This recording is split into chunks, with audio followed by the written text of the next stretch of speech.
Hello tout le monde, j'espère que vous allez bien. On se retrouve sur ce 6e podcast qui va parler d'un sujet hyper intéressant, en tout cas de mon point de vue, et que j'ai envie d'aborder depuis déjà pas mal de temps.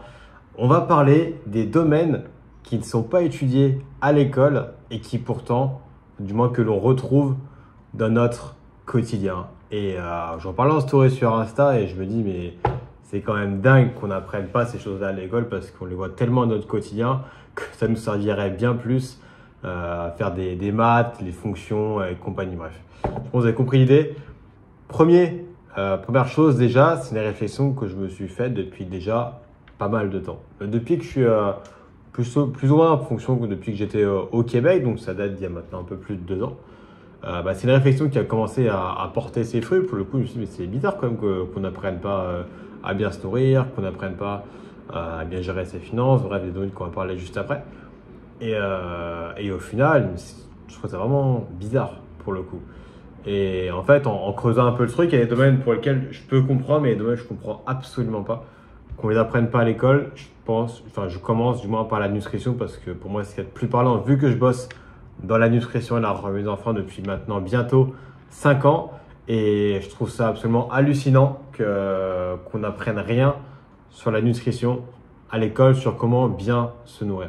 Même si je vois en tout cas de par-ci par-là qu'il y a certaines petites choses qui sont mises en place, mais c'est, à mon goût en tout cas, c'est trop peu et c'est vraiment quelque chose auquel j'ai envie de contribuer. Pourquoi pas d'intervenir dans les écoles primaires, dans les collèges, voire même les lycées, pour vraiment sensibiliser les personnes sur la meilleure nutrition parce que pour moi, il n'y a rien de plus important que d'être en bonne santé. Et au final, justement, pour rentrer vraiment dans le vif du sujet, ça veut dire quoi avoir une bonne nutrition? Déjà, ça veut dire apporter à son corps tous les nutriments dont il a besoin pour bien fonctionner et pour être en bonne santé. Dans un premier temps, on va voir tout ce qui est protéines. Donc, protéines, ça va être le poisson, les œufs et les poissons, œufs et viande aussi, forcément. Là, c'est vraiment les 3 sources de protéines principales qu'on va retrouver. Ensuite, on va retrouver dans d'autres catégories d'aliments, mais en moins grande quantité, à savoir tout ce qui est oléagineux, donc les pistaches, le cajou et amandes, on va retrouver un petit peu de protéines. Les légumineuses aussi, où là on va retrouver un petit peu de protéines pour le coup, et on va retrouver aussi des glucides et des fibres. Pour le coup, ça, les légumineuses, c'est hyper important d'en manger. Je pense notamment aux personnes qui sont végétariens, qui ne mangent ni viande, ni poisson, ni œufs. Les légumineuses, ça va être vraiment l'ingrédient principal en termes de sources de protéines, notamment. Et voilà, en tout cas, c'est vraiment les principales sources de protéines qu'on peut retrouver dans notre alimentation. Ensuite, on a tout ce qui est glucides. C'est vrai que je n'ai pas dit, mais les protéines, ça va servir à vraiment contribuer au maintien de la masse musculaire et contribuer à la bonne récupération sportive pour les personnes qui font du sport et qui veulent développer de la masse musculaire aussi. Sachant que, à parté, au plus tu avances dans l'âge et au plus tu perds de la masse musculaire. Ça s'appelle la sarcopénie en fait. C'est un phénomène naturel pour le coup qui apparaît, il me semble, à partir de 30 ans environ en fonction des personnes. Et ce qui fait que si tu ne manges pas assez de protéines et qu'en plus de ça, tu ne fais pas de sport ou même quasiment pas, et tu vas perdre beaucoup plus en masse musculaire qu'une personne qui mange des protéines suffisamment et aussi qui fait un petit peu de sport. Quand je dis manger suffisamment de protéines, c'est environ 1 gramme par kilo de poids de corps. C'est ce qui est recommandé par l'OMS et je vous recommanderais même de tabler sur un petit peu plus en fonction des âges, dans le sens où au plus, comme je vous disais, on avance dans l'âge et au plus on perd de la masse musculaire. Donc au plus on avance dans l'âge et au plus aussi on doit manger de protéines. Ça c'est clair et au plus on doit s'hydrater aussi. Je reviendrai après. Ensuite, du coup, on a les glucides. Les glucides, c'est un peu notre carburant, c'est les féculents, grosso modo. Donc, on va les retrouver dans les pâtes, le riz, patates douces, patates. On va avoir quoi d'autre? Tout ce qui est légumineuse aussi, comme je disais tout à l'heure. Donc, les lentilles, quinoa, haricots rouges, haricots blancs, par exemple. Et voilà, en gros, c'est à peu près tous les sources de glucides. Aussi le pain complet que j'allais oublier. Et voilà, je suis sûr qu'il y en a d'autres, mais je pense que j'oublie. Mais en tout cas, je pense que vous avez compris un petit peu l'idée. Et ça, du coup, c'est vraiment notre carburant du corps, tout simplement. Et après, on va avoir les fibres. Donc, les fibres, c'est tout type de légumes. Dans un premier temps, ce qui est bien avec les légumes, c'est que vous pouvez en manger la quantité que vous voulez. C'est quasiment pas de calories, donc ça, let's go. Donc, tous les légumes, et il y en a aussi dans les légumineuses, comme je vous disais, donc tout ce qui est lentilles, etc. Et ce qui est bien dans les légumineuses, c'est que bah, tu as tout ce qu'il faut en termes de nutriments. Donc ça, c'est vraiment cool. Et du coup, pour englober vraiment ces trois-là, il y a aussi les lipides, donc les bonnes graisses. Enfin, il faut savoir qu'il y en a deux types. Il y en a les mauvaises et il y a les bonnes. Les mauvaises, c'est dans tout ce qui est fast-food, tout ce qui est plat préparé, pour faire simple. Donc ça, on s'en fout, c'est vraiment à bannir dans l'idée.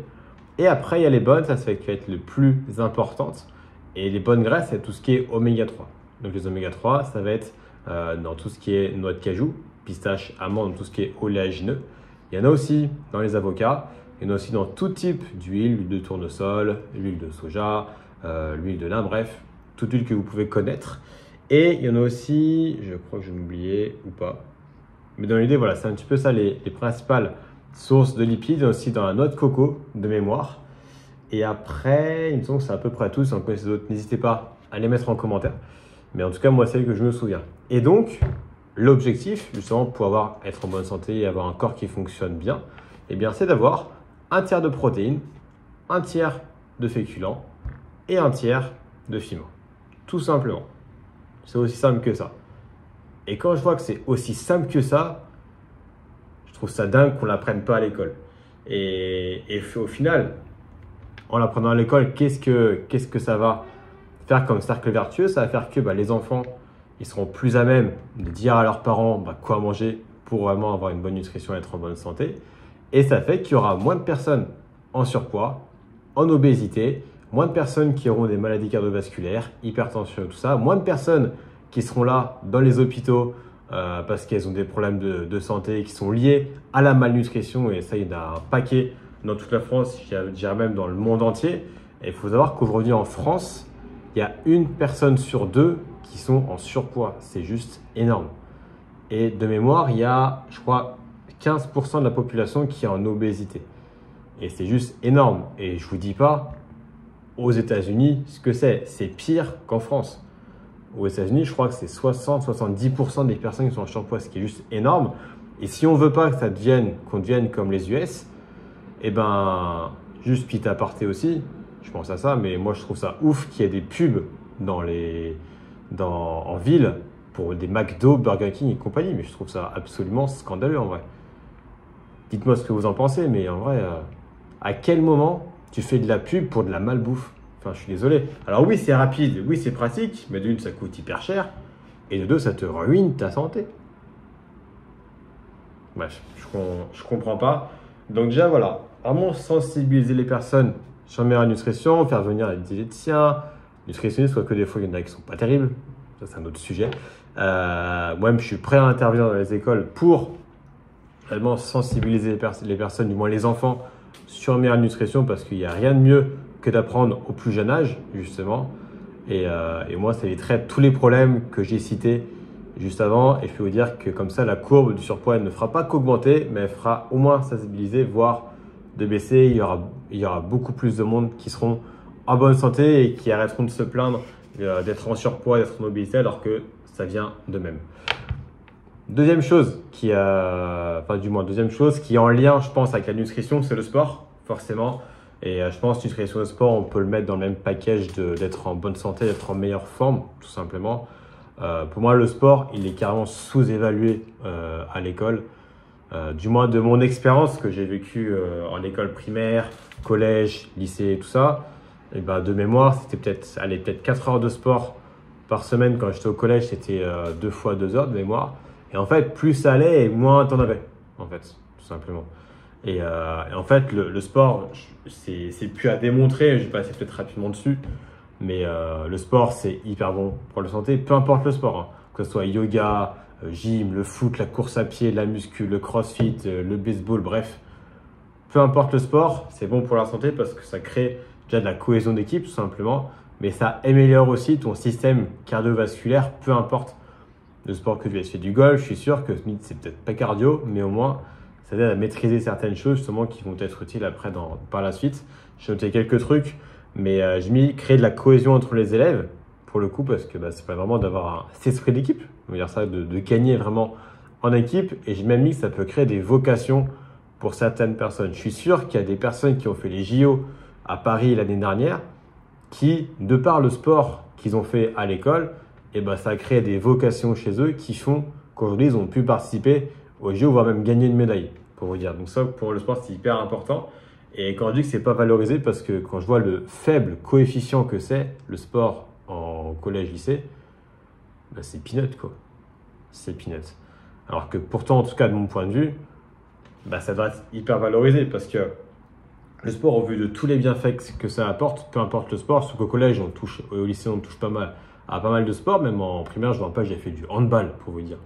Et c'est pas pour rien que je m'étais mis au handball juste après. Peu importe le sport, dans tous les cas, c'est hyper gratifiant pour tous les enfants, même les adultes, de manière vraiment pour toute la population de manière générale. Et sachant que aussi, bah, quand tu es, à l'école, du moins, je pense juste même au collège et lycée, bah, tu es assis peut-être à 7 à 8 heures par jour. Donc imaginez à la fin.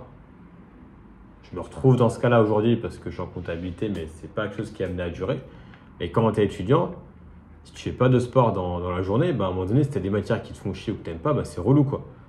C'est relou. Et je pense même aux personnes qui sont un petit peu hyperactives et qui détestent être restées assises sur une chaise. Bon courage à vous. Mais pour moi, le sport, ça devrait être beaucoup plus valorisé. Et le fait justement de rester assis pendant peut-être 7-8 heures, voire même plus dans la journée, bah, ça favorise la sédentarité. Et la sédentarité, ça a pour conséquence d'augmentation du surpoids et de l'obésité parce qu'on ne bouge pas. Ça a une augmentation des maladies cardiovasculaires, des douleurs aussi au niveau des articulations, du dos, peu importe. Ça favorise tout ça, justement. Et en fait, au plus tu bouges, même juste de la marche, en vrai, moi, alors oui, je suis considéré comme sédentaire parce que je suis resté assis grosso modo 7 heures par jour. L'avantage que j'ai, c'est que du coup, pour aller de chez moi jusqu'à la gare, parce que je suis en train, et bah, j'ai déjà pas mal de trajets à pied. Je dois peut-être 10 minutes à pied. De la gare à mon boulot, j'ai encore 10 minutes à pied. Donc, ça fait déjà 20 minutes à pied, donc le matin, et 20 minutes le soir. Et avec ça, je suis à grosso modo environ 10 000 pas. Et 10 000 pas, c'est grosso modo ce qui est recommandé par l'OMS aussi. Et justement, au plus tu as marché, au plus tu as brûlé des calories, mine de rien. C'est parce que tu marches que tu ne brûles pas de calories. Et au contraire, la marche, c'est mieux que rien. Donc, le sport, pour moi, c'est sous-valorisé aujourd'hui. Et aparté aussi, je fais beaucoup d'aparté parce que je pense à plein de trucs en même temps. Niveau des JO, notamment, je ne sais plus, les ministres des sports ou le président qui avait dit que le budget des sports, justement, allait être revalorisé. Pour le coup, après les JO, de par le succès que ça a eu et l'engouement que ça a eu, et bon, au final, il n'y a rien eu qui est fait. Au final. Et je trouve ça tellement dommage parce que le sport, c'est aussi au point aussi auquel je pense, c'est que le sport, ça t'aide à sortir de la routine, à sortir un petit peu de la routine dans l'idée. Je prends les personnes qui ont un job justement à temps plein comme moi, par exemple. Et bah, quand tu fais du sport, bah, tu penses à ton sport. Tu ne penses pas au boulot. Bah, normalement, j'espère. Tu vois. Quand tu cours, c'est pareil, je dirais même mieux dans l'idée. Mais en tout cas, peu importe le sport, ça t'aide vraiment à t'évader au quotidien. Au final, peut-être pas en faire tous les jours. En vrai, après, ça dépend vraiment des sports. Vraiment y aller petit à petit. C'est comme dans tout, y aller vraiment pas à pas. Avec l'effet cumulé, bah, tu peux en faire tous les jours. Pour le coup, je connais des personnes qui en font tous les jours et qui se portent très bien. Moi-même, j'en fais pas tous les jours. J'en fais grosso modo 4 à 5 fois par semaine. Environ entre la muscu, la course à pied et les séances de Fit Challenge qu'on fait en rallant les samedis matins. Donc, mine de rien, je fais pas mal de sport et ça me permet vraiment de m'évader et de faire autre chose de ma journée. Pour le coup, même si à côté, bah, j'ai toute une activité autour de la nutrition et de la remise en forme, j'ai mon job en comptabilité à temps plein et j'ai mon sport aussi que je fais 4-5 fois dans la semaine, tout simplement. Et bref, je pense que le sport, c'est sous-valorisé et je vous encourage tous, mais vraiment tous, à faire du sport, déjà de la marche. Rien que de la marche, c'est hyper bénéfique. Donc, lancez-vous, peu importe le sport. En vrai, vous allez rencontrer plein de personnes. Ça aide aussi à sociabiliser avec tout le monde au-delà de l'école et du taf, par exemple. Donc, en vrai, let's go pour tout le monde se mettre au sport. Quatrième point, du moins troisième point, des domaines qui ne sont pas étudiés à l'école. On va parler de la confiance, l'estime de soi, développement personnel, gestion des émotions. Là, on va rentrer un petit peu dans la partie philosophique, j'ai envie de dire. Et pourquoi je parle de ça? Parce que ça fait justement 5 ans au son dos que j'ai voulu vraiment reprendre en main parce qu'avant, j'étais très timide, très réservé, je parlais à très peu de personnes, très introverti, je bégayais quand je parlais à du monde, bref, j'étais insociable au possible. Et je pense que le fait d'étudier ce domaine-là à l'époque, bah, ça m'aurait vraiment aidé lors de mon enfance, même de mon adolescence, même de mon préadulte, j'ai envie de dire. Et là aussi, je comprends pas en fait pourquoi on n'étudie pas ces domaines-là, pour le coup, parce que c'est hyper important.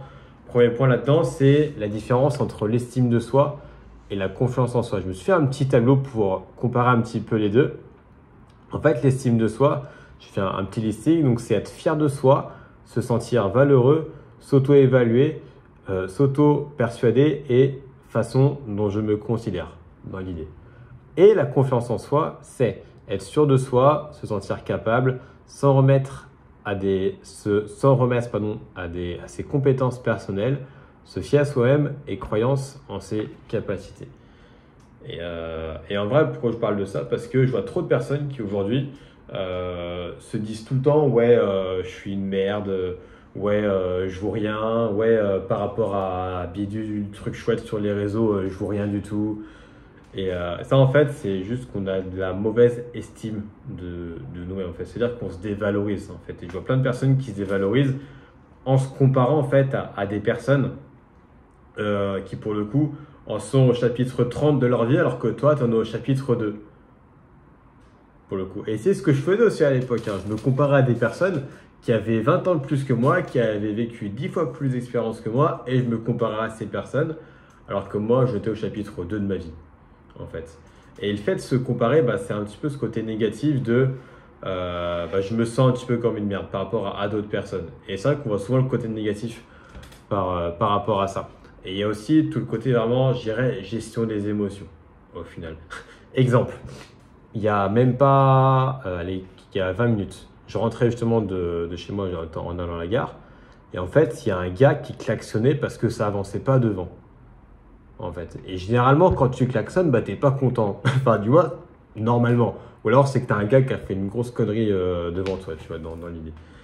Et pourquoi je reviens à ça? Parce que, bah, généralement, quand tu klaxonnes, bah, tu es énervé, pour le coup. Et en fait, je vois plein de personnes comme ça en voiture et ça me rend dingue parce qu'il y a plein de personnes, et moi, des fois, le premier, même si c'est beaucoup mieux aujourd'hui qu'avant, et bah, j'arrive à beaucoup mieux gérer mes émotions qu'avant. Exemple, des fois, bah, j'aurais pu être énervé par rapport à certaines situations, mais j'ai su garder mon calme, tout simplement. Ça a rien de s'énerver dans tous les cas. Et je pense à un truc, dans la vie, tu as 10% de ce qui t'arrive et 90% de comment tu réagis.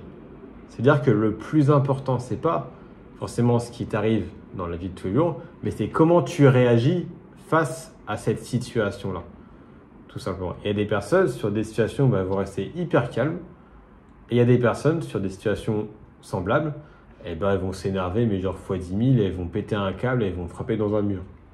Par exemple. Je prends ça comme exemple parce que je pense que c'est hyper parlant. Et je vous encourage vraiment à savoir gérer vos émotions. Je sais que c'est pas facile. En vrai, les émotions, telles qu'elles soient, la tristesse, la colère, la peur, peu importe. Mais en vrai, je trouve ça hyper important et c'est trop dommage qu'on ne nous apprenne pas ça à l'école. Même si je pense, pour le coup, en y réfléchissant un petit peu, c'est des domaines qui sont quand même assez complexes, je pense. Et que moi, j'en parle parce que c'est des domaines que j'ai appris justement à développer au fur et à mesure. Mais il y a des personnes qui sont bien plus compétentes que moi pour en parler. Je pense notamment à David Laroche, pour le coup, qui est une des personnes les plus influentes dans le développement personnel en francophonie. Qui c'est qu'on pourrait citer d'autres? Je pense à Nassim Saïli aussi, qui est coach sportif et qui fait plein de podcasts sur ces sujets-là, développement personnel, la confiance en soi, les émotions, le regard d'autres et tout ça. Et ça, c'est top. Je pense à Eric Flag aussi, qui fait des podcasts un petit peu dans le même domaine. Je pense au podcast de In Power aussi, c'est une nana qui fait ça et que je trouve hyper intéressant. Bref, aujourd'hui, de par ce qui nous entoure, on peut étudier ces domaines-là. Mais je pars du principe qu'il n'y a rien de mieux que d'apprendre ce domaine-là au plus jeune âge et ça permettra encore une fois que les parents apprennent des choses de leurs enfants, ce qui serait, je trouve, vraiment un truc génial pour le coup. Dernier domaine où on va pouvoir parler, et c'est là où c'est un petit peu c'est un petit peu pas touchy, mais ou du moins ce que j'ai mis comme titre, je pense, va pas forcément convenir. Quoique. L'idée, c'est que là, du coup, c'est un thème, on va parler de la gestion financière. Je sais que aujourd'hui, il y a des écoles, des lycées qui en font un petit peu, mais il faut dire ce qui est, c'est complètement laissé de côté. Et là, en fait, le truc, c'est que je comprends, entre gros guillemets, le pourquoi c'est pas étudié à l'école. Aujourd'hui, il faut savoir que l'État et les banques, si toi, tu ne sais pas gérer ton argent, c'est elles qui vont être gagnants et c'est elles qui vont rapporter le plus d'argent. La banque, faut pas se leurrer, hein. La banque aujourd'hui, elle va te conseiller pour que la banque, ça lui rapporte le plus de sous possible, pour le coup.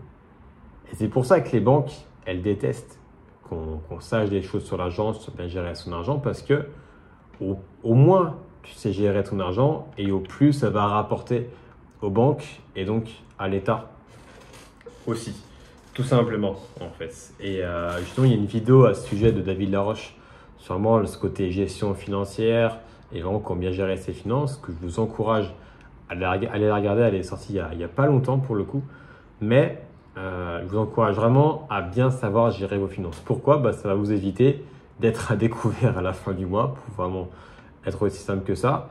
Même si on ne gagne pas tous les mêmes revenus, ça c'est clair, soit le SMIC et même 3, 5, 10, 15 millions par mois par exemple, tu peux tout à fait apprendre à gérer mieux ton argent.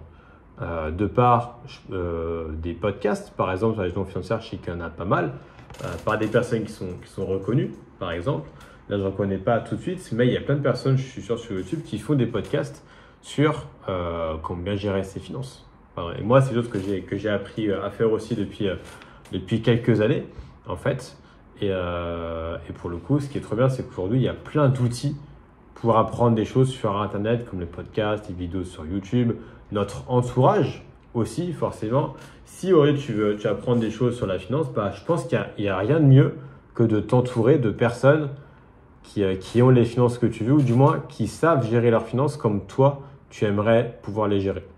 Tout simplement. Je pense que ça, c'est vraiment quelque chose qui est hyper important. Et ça, en vrai, je pense pas que c'est quelque chose qu'on pourra apprendre en primaire parce que je pense, c'est un petit peu tôt pour le coup, parce que cette époque-là, c'est nos parents qui nous font un peu tout. Mais je pense qu'à partir du fin collège, début lycée, je pense que ça serait vraiment hyper intéressant de commencer à aborder ces sujets de l'argent. Comme je te disais dans une vidéo précédente, l'argent, c'est vu comme un sujet un petit peu tabou, sur lequel il ne faut pas parler, où on a peur un petit peu de dévoiler nos revenus aux gens, alors qu'en vrai, il n'y a rien de mal à ça, je trouve.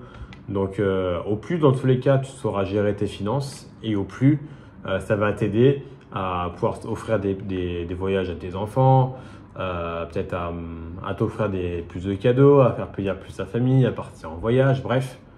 Ça va t'aider à plein de choses, même si l'argent ne fait pas le bonheur, comme dit une célèbre citation de je ne sais plus qui. Mine de rien, quand tu as de l'argent, ça t'aide pour plein de choses dans la vie de tous les jours, pour le coup. Donc voilà un peu l'idée. Et pour conclure un petit peu sur tout ça, j'invite vraiment chaque personne à se sensibiliser sur tous ces domaines-là. Pour nous, adultes, en tout cas, même si ça se trouve peut-être des enfants qui vont regarder cette vidéo, je ne sais pas. Mais j'encourage vraiment toutes les personnes à se sensibiliser sur ces domaines-là, de par tout ce qui existe aujourd'hui sur Internet et de part aussi pour peut-être certaines personnes, de par les personnes qui nous entourent aussi. Ça, c'est cool. Et même si tu peux vraiment apprendre par toi-même, parce que s'il y a seulement toi qui vas décider de vouloir étudier sur certains domaines, parce que tu as peut-être des lacunes, tu as peut-être envie d'en savoir plus sur comment mieux manger, comment mieux se nourrir et comment mieux gérer ses finances. Aujourd'hui, tu as plein d'outils qui te permettent ça. Et c'est ça que je trouve vraiment génial. Et pour le coup, pour les personnes qui souhaitent, j'aide vraiment pour ma part les personnes sur la nutrition, pour le coup, parce que c'est vraiment mon cœur de métier. Et on aide justement les personnes avec l'équipe à avoir des résultats avec une meilleure nutrition. Mais on aide aussi vraiment les personnes à être une meilleure version d'eux-mêmes, d'un point de vue la gestion des émotions, sur le côté développement personnel, sur le côté confiance et estime de soi, même sur le côté financier, sur le côté leadership aussi, le côté relationnel. C'est vrai que je n'en ai pas parlé, mais le côté relationnel est hyper important dans la vie de tous les jours aussi. Je vous conseille un livre d'ailleurs, pendant que j'y pense, Comment se faire des amis de Dale Carnegie, qui est juste hyper intéressant. Il est en livre papier, mais il est aussi en livre audio pour les personnes qui souhaitent, qui veulent l'écouter. C'est vraiment une pépite, ce livre. Et pour conclure par rapport à toi, ce que j'ai mis en petite conclusion, ce que je me suis noté, c'est qu'au final, si tu enseignes tout ça à l'école, la nutrition, que tu valorises plus le sport, qu'on apprend à gérer tes émotions, qu'on t'apprend à être plus confiant et avoir une bonne estime de soi, et qu'on t'apprend à bien gérer tes finances, et ben au final, ça fait qu'il y aura beaucoup plus de personnes en bonne santé qui n'auront pas de soucis de surpoids et d'obésité. Il y aura beaucoup plus de personnes qui seront plus heureux, soit dans leur job, dans leur vie perso, dans leur vie pro, qui auront beaucoup plus confiance en eux dans leur fait de faire des nouvelles choses, mais aussi d'avoir une meilleure estime d'eux-mêmes et vraiment pouvoir faire des choses au quotidien qu'ils ne se verraient pas faire avant. Et aussi, de mieux gérer tes finances, ça va te permettre de moins galérer à la fin du mois, d'éviter de faire attention à chaque centime d'euro à la fin du mois et pouvoir te payer plus de choses comme des vacances, des cadeaux, des petits restos avec tes potes. Bref, vraiment se faire plus plaisir au quotidien. Et j'ai mis aussi moins de conflits entre les couples parce que qui dit meilleure communication, meilleure gestion des émotions, qui dit que les couples ils durent plus longtemps aussi. Je sais pas pourquoi j'ai mis ça, mais en vrai, je pense que ça peut être parlant. Et c'est vrai que c'est un truc que j'ai pas parlé, c'est la communication. En vrai, même si je pense que tu vois, au lycée, même dans les universités et tout, pour les personnes qui se spécialisent là-dedans, il y a des matières qui sont liées à la communication et tout. En vrai. Et ça, c'est pareil, c'est un domaine qui pourrait être hyper intéressant à étudier à l'école de plus jeune âge, je pense, pour le coup, parce qu'on est tous amenés, pour 95% des cas, à parler, à communiquer entre êtres humains, pour le coup. Donc, c'est important de bien savoir parler, de bien savoir communiquer, que ce soit avec les mots, avec la parole, mais aussi avec les gestes.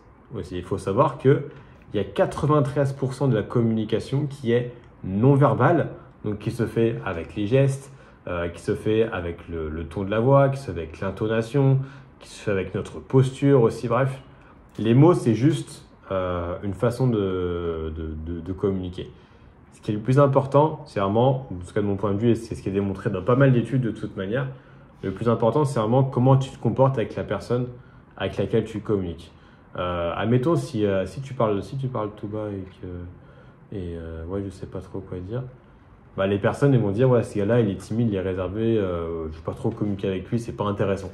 Alors que si c'est une personne qui parle fort, qui parle distinctement, qui est passionné par ce qu'il fait, là tu as envie de communiquer avec lui, pour le coup.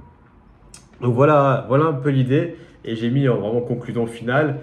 De par ces domaines-là qu'on va étudier dans le futur à l'école, du moins c'est ce que je souhaite, et la société ira beaucoup mieux et sera plus heureuse de manière générale. Et je pense que c'est tout ce qu'on veut au plus profond de nous-mêmes, du moins je l'espère, vraiment d'être plus heureux et d'avoir une vie qui soit beaucoup plus époignée et une vie beaucoup plus épanouie. Voilà, chercher le mot. Et je pense que c'est ce qu'on devrait tous se souhaiter, même si pour moi aussi, le plus important est aussi d'être en bonne santé. Pour moi, ça devrait être la priorité numéro 1 pour tout le monde, mais de ce que je vois dehors, en tout cas, c'est forcément le cas de tout le monde. Sur ce, je vous souhaite une très bonne journée.